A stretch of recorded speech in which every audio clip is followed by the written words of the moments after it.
જરા વિચારો, જો તમારે તમારા ઘરની બહાર નીકળવા માટે દર વખતે નાવડીનો સહારો લેવો પડે તો? મહીસાગર જિલ્લાના રાઠડાબેટ વિસ્તારમાં રહેતા 1100 જેટલા પરિવારો છે. તેમના ઘરે જો કોઈ તહેવાર હોય, કોઈ વ્યક્તિ છે બીમાર હોય કે પછી બાળકોને સ્કૂલે જવું હોય, આ દરેક વખતે તેમને નાવડીનો સહારો લેવો પડે છે. ત્યારે મહીસાગર જિલ્લાના કડાણામાંથી એક મોટા સમાચાર સામે આવી રહ્યા છે, જેને સાંભળીને રાઠડાબેટ વિસ્તારમાં રહેતા લોકોની આંખોમાં આંસુ આવી ગયા છે. નમસ્કાર મિત્રો, આપ જોઈ રહ્યા છો નગરનાથ, આપની સાથે હું મોનિકા. મહીસાગર જિલ્લાના કડાણામાંથી માત્ર નાવડીના સહારે જીવતા અને વર્ષોથી ચારે તરફ પાણીથી ઘેરાયેલા લોકો માટે આખરે એક મોટો ચમત્કાર થયો છે. સંતરામપુરના ધારાસભ્ય અને પૂર્વ શિક્ષણ મંત્રી ડોક્ટર કુબેરભાઈ ડિંડોરના અથાગ પ્રયત્નો રંગ લાવ્યા છે. રાજ્ય સરકાર દ્વારા આ વિસ્તાર માટે પૂરા 32 કરોડ રૂપિયાના ખર્ચે ભવ્ય બ્રિજ મંજૂર કરવામાં આવ્યો છે. ટૂંક જ સમયમાં આ બ્રિજનું કામ પણ શરૂ થઈ જશે અને 1100 પરિવારોની મુશ્કેલીઓનો અંત આવશે. ખરેખર આ બ્રિજ બનવાથી અહીંના લોકોની જીવનશૈલી બદલાઈ જશે. સ્થાનિક લોકોએ આ ભગીરથ કાર્ય બદલ ધારાસભ્ય ડોક્ટર કુબેરભાઈ ડિંડોર અને રાજ્ય સરકારનો દિલથી આભાર માન્યો છે. ત્યારે આવો સાંભળીએ સ્થાનિકોને કે તેમણે આટલા વર્ષો સુધી કઈ કઈ હાલાકીઓ ભોગવી અને કુબેરભાઈ ડિંડોર છે તેમણે કેવા કેવા અથાગ પ્રયત્નો કર્યા, જેના લીધે આજે આ બ્રિજ છે એ મંજૂર થયો છે. મારું નામ તાવેડ પર્વતભાઈ અમરાભાઈ, મુકામ પોસ્ટ મોટી રાઠ. આ રાઠડા બેટ અને મોટી રાઠ બેના વચ્ચે આપણે ઊભા છીએ નદીની અંદર. પણ કેટલા વર્ષોથી આ માંગ હતી, સરકારો કેટલી આવીને ગઈ પણ કોઈ સાંભળ્યું નહોતું. પણ અમારા માન્ય શ્રી ધારાસભ્ય જે ડિંડોર સાહેબ આવ્યા અને આ પુલની શરૂઆત થઈ. પણ એક વખત નાનું ટેન્ડર થયું એટલે રિજેક્ટ કરવામાં આવ્યું અને ફરી પણ પાછું રિવાઇઝ કરીને મોકલવામાં આવ્યું. અને અત્યારે જે કામગીરી ચાલી ગઈ છે એ મોટો 32 કરોડ જેવી મારબત રકમ સરકારે આપી અને આ જે કામગીરી કરી છે તે બદલ આ ભાઈ સરકારનો અને માન્ય શ્રી ધારાસભ્ય સાહેબનો ખૂબ ખૂબ આભાર. આ કામગીરીથી કેટલા પરિવારોને આનો લાભ મળશે? 1100 કુટુંબો છે સાહેબ આ બેટની અંદર, તો એમને 1100 પરિવારોને આને લાભ મળશે. અને જે નાવડીમાં અવર જવર કરવા પડતી તે હવે પછી બંધ થઈ જશે. આજે આપણા બધાના માટે સૌભાગ્યનો દિવસ અને ગૌરવનો દિવસ છે કે આપણા દેશના પ્રધાનમંત્રી, આપણા વૈશ્વિક નેતા સન્માનીય નરેન્દ્રભાઈ મોદી સાહેબ ના આજે 12 વર્ષ દેશને સુશાસન આપવામાં સૌથી વધુ લાંબો કાર્યકાળ જે જવાહરલાલ નહેરુના ફાળે હતો એ રેકોર્ડ તોડીને આપણા દેશના પ્રધાનમંત્રી નરેન્દ્રભાઈ મોદી સાહેબ આ દેશની ધુરા સંભાળી અને 12 વર્ષ આજે પૂરા થાય છે. તો એ 12 વર્ષ વિશ્વાસ, વિકાસ અને જનકલ્યાણના એના ભાગરૂપે પૂરા દેશમાં એના કાર્યક્રમો યોજી રહ્યા છે. અને સવિશેષ અમારી આ 123 વિધાનસભા સંતરામપુર, અમારું કડાણા સંતરામપુર નગર, ને એમાં 1970માં કડાણા જળાશયનું ખાતમુહૂર્ત થયું હતું. 73-74માં ડેમ પૂરો થયો ને એ સમયે અમારું આ મોટી રાઠ જે ગામ છે અત્યારે આપણે ઊભા છીએ ત્યાં સામે રાઠડા બેટ છે.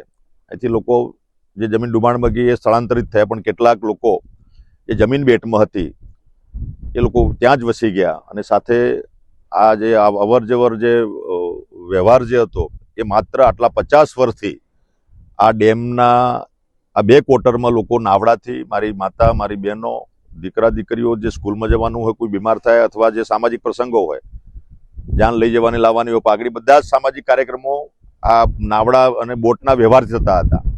પણ ધારાસભ્ય બન્યા પછી સન્માનની આપણી ભારતીય જનતા પાર્ટીનું જે સૂત્ર છે સૌનો સાથ, સૌનો વિકાસ અને સૌનો પ્રયાસ અને સૌનો વિશ્વાસ, બધા સાથે મળીને જન સુખાકારીના કામો છેવાડાના માનવી સુધી પહોંચે એના ભાગરૂપે આજે વર્ષોથી આજે રાઠડા બેટમાં અમારા લગભગ 1100 જેટલા પરિવારો છે.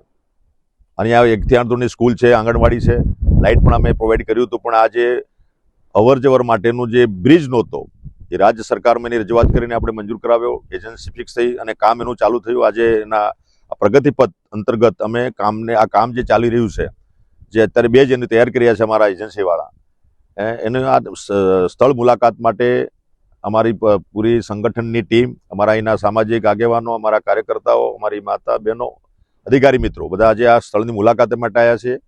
રાજ્ય સરકાર અને કેન્દ્ર સરકારનો આભાર માનું છું કે અમારા આવા પછાત વિસ્તારમાં આ 2 ક્વાર્ટર તો ત્યાં આટલા વર્ષો પછી આ માતબર રકમ લગભગ આપણા અંદાજિત જે છે 32 કરોડ જેટલી રકમ આ બ્રિજ માટે આપી છે.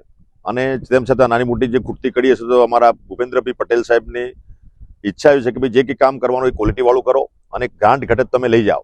તો એના માટે આજે અહીંયા માત્ર એજન્સીવાળાને પણ પ્રોબ્લેમ છે, પાણીમાં કામગીરી કરવાની છે. આ પાણી 12 મહિના ચાલે છે, પણ અત્યારે આ 40 ફૂટ જેટલું આ પુરાણ કરીને આજે નીચેની બેજ બનાવીને પછી કામગીરી ચાલુ કરશે અને 2 જ મહિના કામ ચાલવાનું છે. પછી પાણી 419 લેવલે થશે એટલે પાણી ડેમ ભરાય એટલે કામ બંધ રહેશે. પણ 2 મહિના સમયગાળા દરમિયાન આ કામ ચાલુ રહેશે અને ટૂંક સમયમાં 2027-28 સુધીમાં પુલ પૂરો થાય એના માટેના તંત્રના અને એજન્સીવાળાના અમારા બધાના સામૂહિક પ્રયાસો છે. પણ આનંદ એ બાબતનો છે કે આટલા 50 વર્ષોની આઝાદી વીતી ગયા પછી અમારા ભાઈઓ બહેનો જે નાવડામાંથી, બોટમાંથી, હોડીમાંથી જે અવર જવર કરતા હતા એમાંથી મુક્તિ મળશે એની શરૂઆત મિત્રો થઈ ગઈ છે. અને સાચા અર્થમાં અમારા આદિવાસી સમાજ પણ આજે ભારતીય જનતા પાર્ટી સાથે જોડાયો છે. એની વિશ્વાસ છે કે જે કંઈ કામ કરશે ભારતીય જનતા પાર્ટીની સરકાર કરશે અને એ ભાગરૂપે આજે આ કામગીરી ચાલી રહી છે. લોકોને પણ વિશ્વાસ છે, જનતાને પણ વિશ્વાસ છે, પણ તેમ છતાં કેટલાક લોકો આદિવાસી સમાજને ભ્રમિત કરવાનું પણ કામગીરી કરી રહ્યા હોય છે. એમને અમારા યુવાનો આજે જાહેર રીતના જે કામો થઈ રહ્યા છે આખા ગુજરાતમાં અને દેશમાં અને સવિશેષ આદિવાસી સમાજ માટે એનું ઉત્તમ ઉદાહરણ જો કોઈ હોય પૂરા ગુજરાતમાં તો અમારું આ રાઠડા બેટ છે.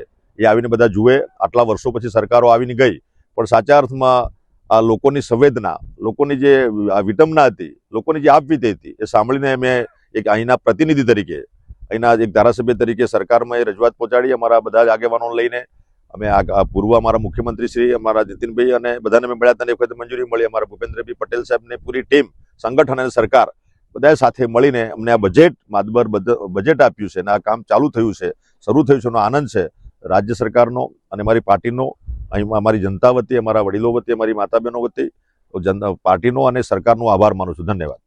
તમને આ સમાચાર કેવા લાગ્યા કમેન્ટ બોક્સમાં જરૂરથી જણાવો. વિડીયો ગમ્યો હોય અને તમે વિડીયો છે એને YouTube પર જોઈ રહ્યા છો તો ચેનલને સબસ્ક્રાઇબ કરો અને Facebook પર જોઈ રહ્યા છો તો ફોલો કરો.